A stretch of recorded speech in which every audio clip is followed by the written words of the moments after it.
tested. Now, to be able to actually interrupt that sort of chain of transmission, what we need to do is we need to have a larger percentage of the population become immune against the virus sooner, right? And the way to do that is with the vaccine.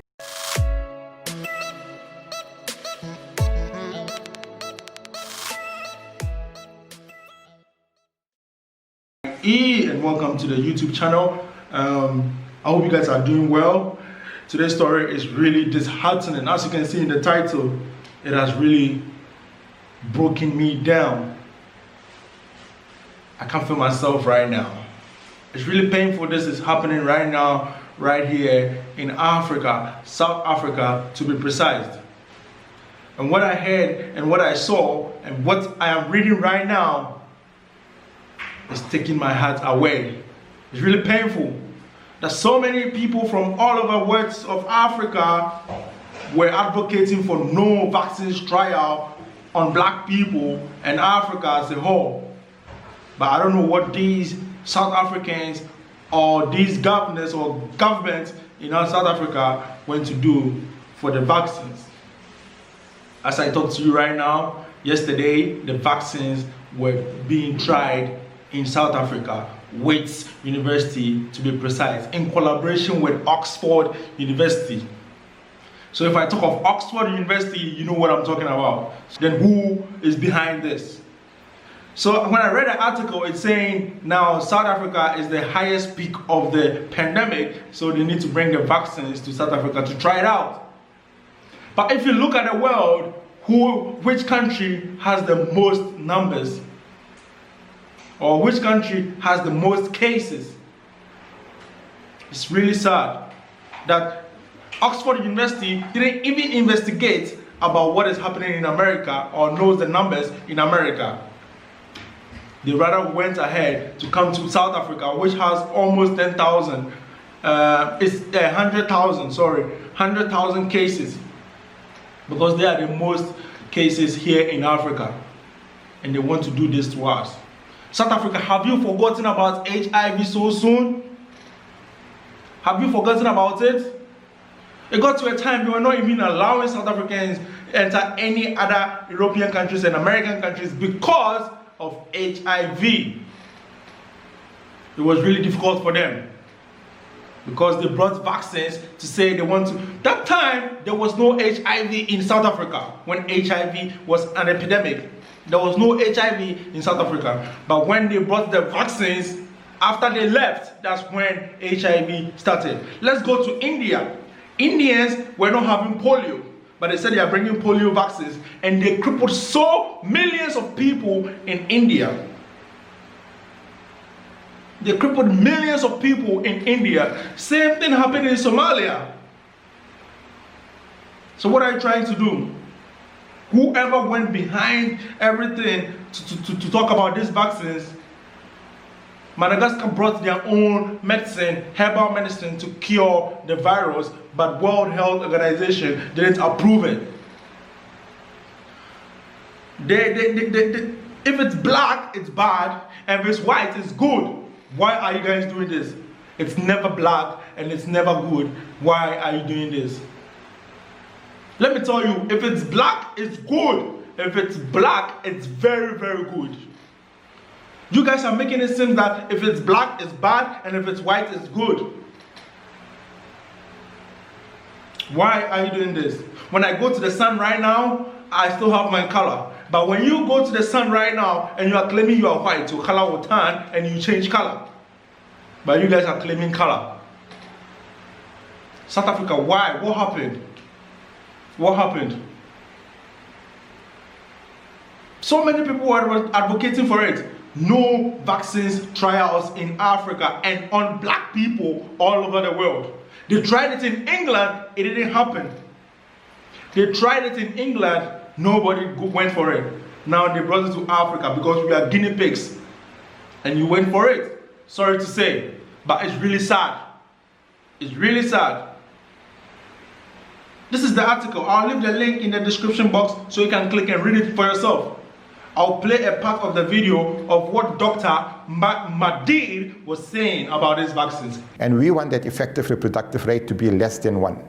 So the vaccine provides us that sort of opportunity, right? That we can get a larger percentage of the population become immune against the virus over a shorter period of time, and we're able to accelerate the time period in which that effective reproductive rate drops to under 1. But at the same time, we also want to use this opportunity to confer individual protection.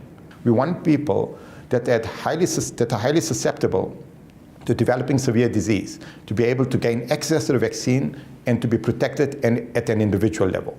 Right? And that is probably the most important component of the vaccine, individual person's protection. Right? So if we got a vaccine, right now, as an example, what we are advocating for is that people that are known to be at high risk of developing severe COVID disease, people over the age of 65, people that are obese, have got hypertension, diabetes, etc., we're advocating for those people to remain in self-isolation. And it's not about remaining in self-isolation for the next few weeks. That type of self-isolation might need to continue for up to about 2 years, right? Which really becomes difficult to implement and to get people to buy into that concept. And the only way to basically reduce the time period over which people are needing to be self-isolated is to confer some sort of immunity to them, right? And the way to do that, again, is with the vaccine. So there's a number of vaccines that are currently under development, more than 100 different vaccines. And of those 100 vaccines, at least 5 of them have now gone into human trials. And many of them are still in the early phases of human trials, which is where we try to decide what is the optimal dose of the vaccine, how safe it is, and how immunogenic it is, how well the body mounts an immune response against it. But the one vaccine that is furthest in terms of clinical development is a vaccine that was developed by the University of Oxford. And that vaccine is now in what we call phase 2 studies, which basically means we're looking at safety in a broader population, but at the same time, we're trying to see whether there's any signal as to whether the vaccine actually protects people from developing COVID-19 or not. This is really sad, my people. Who went behind all these people to sign this contract for them to try the vaccines on them? Who did this? Reading the article, you will know that it's not their fault, but these people came as activists, as helping hands. They will not charge you. It's free. They're coming to kill you. What do you know what is in the vaccine? Slow but sure, but yes, you'll be there. They brought HIV vaccines. There was no HIV in South Africa. But South Africa rise up so high, and it was the highest peak of HIV in the world. And if you're going to South Africa, they give you AIDS test, whatever. If you come out of South Africa, they give you all the kinds of AIDS tests, HIV tests, because you went to South Africa. Now this time around, you guys are accepting these vaccines because there's COVID-19, and they are saying, the thing that they are saying that baffles me is South Africa is the highest peak. In Africa, they have the highest cases in Africa. But if you go to America, there's the highest case in Brazil. If you go to Europe, there's highest case in Italy, there's Finland, whatever. But you guys are not trying these vaccines in Europe, in America. You came all the way from America, 10 good hours, no, it's more than 10 hours, to South Africa to try the vaccines. And you are telling me that South Africa is the highest peak. If you compare the world, which country has it? It's in America, but they never went to America. You are from Oxford University, together with Wits University in South Africa, but you didn't see anything in the US to try the vaccines on them. I'm really sad this evening.